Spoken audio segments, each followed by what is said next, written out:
Adam Goods stood on the MCG turf, his Sydney Swans Guernsey soaked in sweat. He had just kicked his second goal of the night, a moment of pure athletic triumph. As the ball sailed through the uprights, he turned toward the crowd. His face was set in a look of fierce, unyielding pride. He began a rhythmic, traditional indigenous war dance. His feet thumped against the hallowed grass, each strike a pulse of history.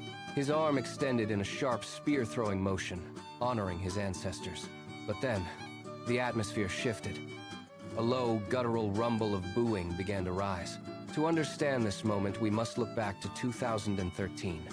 During a match against Collingwood, a young girl in the front row shouted a racial slur. Goods did not yell. He did not lose his composure. He simply walked toward the sideline and pointed a steady finger, signaling to security. He demanded accountability, not out of anger, but out of necessity. That moment acted as a match dropped into a dry forest. He was named Australian of the Year. Instead, it became a target. The seasons that followed turned into a gauntlet of hostility.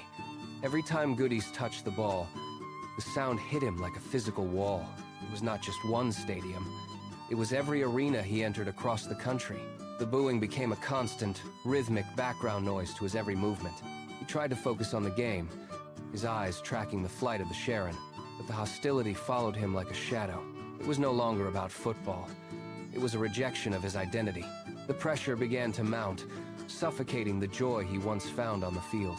By 2015, the breaking point arrived. He walked off the field with his head bowed, the echoes of thousands of voices ringing in his ears. He sought silence and a leave of absence, but the world would not let him be.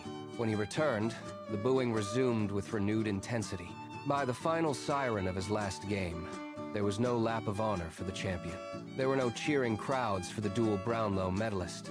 He simply walked into the locker room, his heart heavy with the weight of a game. He hung up his boots for the last time and exited through the back door of the stadium, disappearing into the night. The silence of that departure was the loudest statement of all. Years later, the AFL finally issued a formal apology. For Adam Goods, the memory remains as a scar on the sport. He was a champion who stood his ground, only to be pushed out by the game he had defined. His legacy is in the uncomfortable truth he forced a nation to face.